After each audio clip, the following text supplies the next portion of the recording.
I had a younger sister when I was about, let's see, I think I was 14 or 15 years old, and she was 7. She couldn't see either, and she could trot around that yard just like I could, and I could, because I knew the place. Had to see with my feet and my ears and my hands. That's the way I could see. Anyway, she came over under the cherry tree and said, "Throw me down a tag of cherries." And I said, "Honey, it's sandy down there, and if they wouldn't shell off, you couldn't eat them with that sand all over them." I'll tell you what, remember that big swing you got under the apple tree that I made out of that big piece of rope? Yeah, she said. I said, "Well, this big old rope I'm using with that little hook on the end of it is the same size of it. I'll put a swing, I'll pull it up here and put a swing on the end of it just like that, and you ride in. I'll let it down there. Now, when you get in the swing, you take a hold with both hands and hold tight. I'll bring you up here." I had my knee sitting down on the tree, the way with the tree had been trimmed.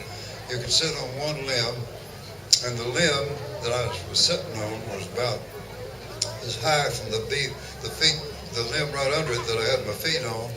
And I brought her up there and set her on my knee. She wasn't very heavy, youngin' at that age. And I put my arm around her and I said, "Now I'm going to pull in a limb of cherries and let you eat all you want." And that pleased her real good. But she ate a few cherries and she stopped real quick. And I said, "Well, did anything wrong?" No, she said, "I was just thinking about how wonderful it feels to feel the wind sway, the summer wind sway this tree, and me 25 feet above the earth. How wonderful it is. I always wondered what it would be like to be up here where you are." I said, "Oh, hey, now you can sit here and enjoy it for a few minutes and I'll let you back down." And she went tripping on into the house and told her sister, younger sister, the older sister, to bring the bucket and let me fill it up with cherries again. And she brought the bucket up, filled it full. You could sit on that one limb and pull in limbs and pick a straight peck bucket full of cherries. And I hadn't picked any before that off of that limb that day.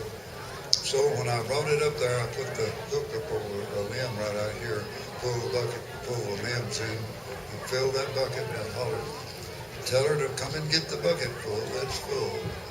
And that was the end of my cherry picking that day. That made the second bucket full that I picked.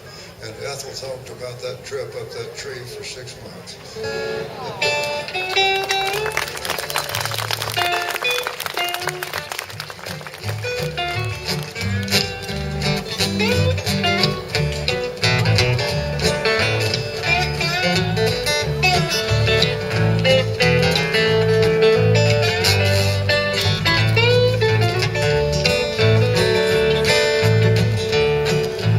Down to the station, down in the yard, catch me a fast train.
rain.